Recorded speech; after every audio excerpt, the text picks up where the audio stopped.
Hi, in this video, we would like to introduce you to the CRN Toolbox, a compact and user-friendly software designed specifically for working with chemical reaction networks, with a size of just around 4.5 megabytes, so it won't take up much space on your device.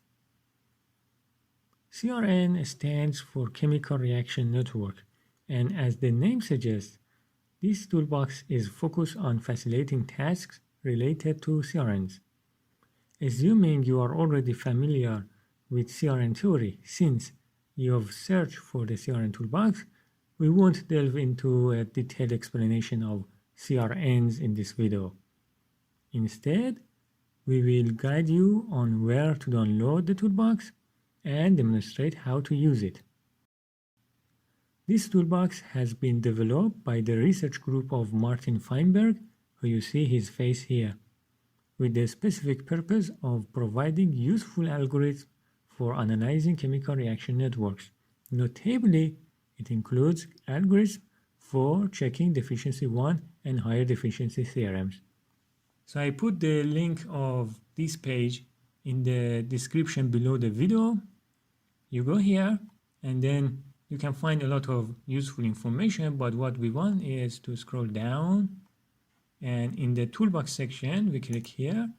There are several links you can try, but the one that we are going to use in this video is this link, and if you open it in a new tab, it takes you to this Zenodo repository. So we scroll down and press on download here. I already have downloaded it. It's a zip folder, so you unzip it here,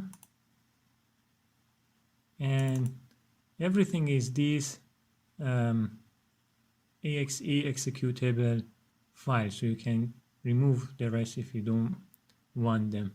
There is a PDF guide that you can check in your free time if you want, and there are 3 examples. So every CRN that you create to get some information about it with this app, you can save it with .net, net standing for network, so that you can later open it again and see some information that you had. So there are also 3 examples here developers put here, but we are going to have our own example. So I double click to open this software. First you see name of the developers and some information. It disappears automatically by itself. Then you put everything else down. Well, I need something else here. So some of these options in the menus above are not clickable. They will be clickable after some events happen, but some of them will remain not clickable no matter what you do, at least in my experience on Windows operating system so far. I don't know if it's a bug or something, but that's the way it is. So you can open a previously existing network, or you can create a new one.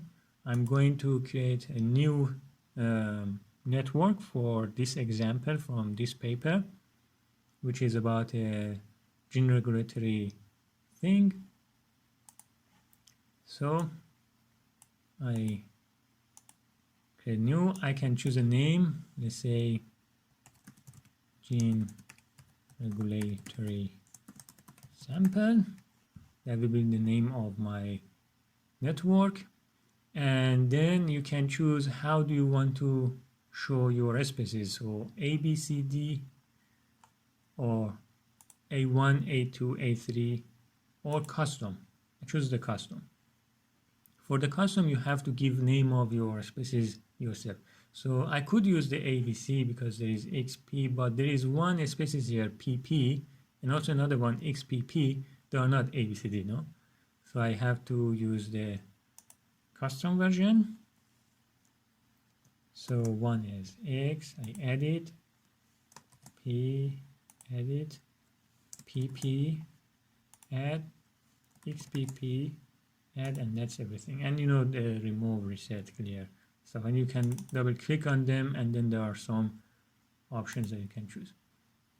Now I give it the reactions. So X, I can press tab in my keyboard to go the other side, or just clicking here, X plus P, and I press add. So the reaction is here and it automatically create the complexes. If you give something that contains a species that is not listed here, you get an error or something. And then P tab 0, add, then X plus PP tab XPP, and because it's well, I jumped one, but anyway, I will go back to that one. Because it is reversible, I can click this, so you see the arrow of the reaction change, and I click add, or you can give two one-sided reactions. So I go the one that I jump from it, 2P going to PP, I add one side, and then PP going to 2P, the other side. It automatically recognizes that there are the two sides of a reversible two-sided reaction. You can double click on them, editing them, deleting them, or delete only one side of them. So these are the things you can do here. And finally, XPP tab XPP plus P, add. So these are the whole 5 reactions if you count the two-sided ones as one reaction, or 7 reactions if you count them as 2 irreversible reactions. That's everything you need to give. Your reaction is, or your network is ready. You can save it. I save here as gene regulatory example, and it automatically put .net at the end of it.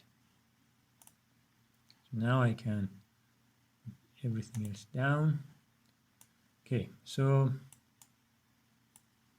you can put it down, you can put it up, you can maximize it, but some other things like opening a different one for me will remain unavailable. Or printing and stuff like that. But anyway, let's go to the main place of this software, report.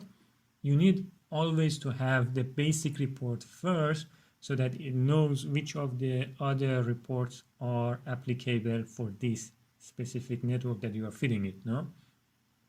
So I press write the basic report. It says, okay, your reactions are these.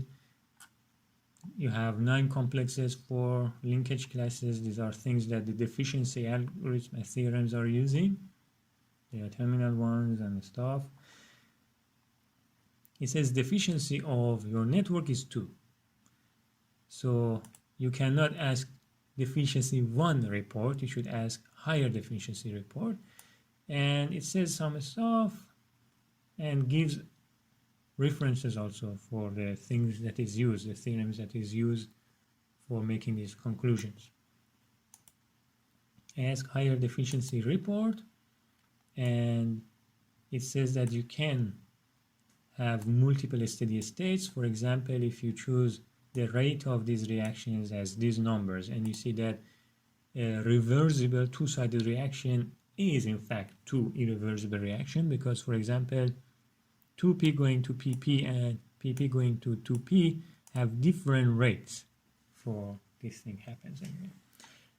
And it gives you 2 steady states for this choice of reaction rate constants, and some stability analysis and references. You can also get some other reports. I'm not going to click all of these. In theory, it should be possible to close some of these tabs, but it's impossible. Even if you right click, nothing appears. Maybe they fix in other versions, but I remember for many years it looks like this on Windows every time I use it. So the other thing, maybe you want to use it, is getting some LaTeX codes. Like for example, you want to draw that reaction network, no? So you can copy paste this. It says I copy it, Control C, reaction network display. I open a text file, paste it here, I run it. You see x going to x plus p, blah blah, and shows like this. So this is the result of this part. But I personally prefer to use the package mhchem and using this /ce notation, and the output will be like this. So you see the reversible arrows are appearing in this shape instead of this shape, which I like it more. Another reason that I use this package in LaTeX is also I can put the reaction rate constants above and below the reaction. So you see K1 appeared above for the forward reaction and K2 appeared below for the backward side. So that is everything I wanted to say. This is how you can use this CRN toolbox. If you have any question, you can put as a comment below. There are several other software that you can use for studying or checking some properties of reaction networks. If you are interested, I can also make some videos for them.